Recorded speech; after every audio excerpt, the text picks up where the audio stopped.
ভোগালীৰ পূৰ্বে ভোগালী বিহুক লৈ নতুন গান বৃহস্পতিবাৰে ৰাজগড়ত মুক্তি লাভ কৰিলে ভোগালী শীৰ্ষক এটি গীত পম্পী বৰাৰ কণ্ঠত মুক্তি লাভ কৰিছে ভোগালীয়ে আৰু গীতটিৰ জৰিয়তে উপস্থাপন কৰা হৈছে ভোগালী বিহুৰ পৰম্পৰা জ্যোতিপ্ৰসাদ দাসৰ কথাৰে অসীম শৰ্মাৰ সম্পাদনাৰে মুক্তি লাভ কৰিলে গীতটিয়ে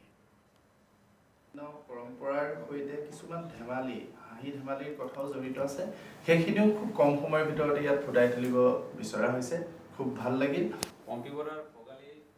2025 পোহৰে নিহালি ও সমনীয়া আহিলো দলিয়াই ও সমনীয়া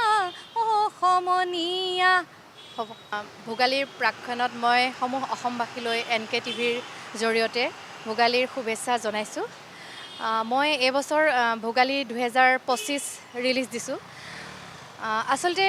মাঘৰ বিহুৰ যি উৰুকাৰ নিশাৰ আমাৰ যি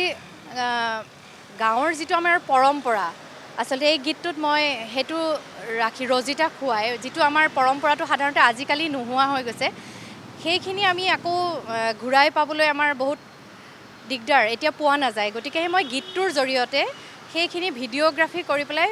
ৰাইজৰ মাজত দেখুৱাব বিচাৰিছোঁ পুনৰবাৰ তেওঁলোকৰ পুৰণি স্মৃতি ৰোমন্থন হ'ব যিহেতু উৰুকাৰ নিশাত আমাৰ ভেলাঘৰত যিটো প্ৰস্তুতি চলে ভোজ ভাত খোৱাৰ উপৰিও আমাৰ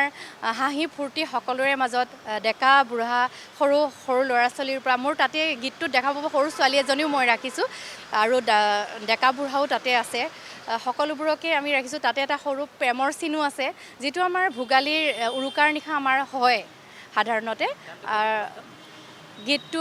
মোৰ মেলোডি ভইচ এটা চেনেল আছে তাতে ইউটিউব যোগে উপলব্ধ হ'ব মেলোডি ভইচত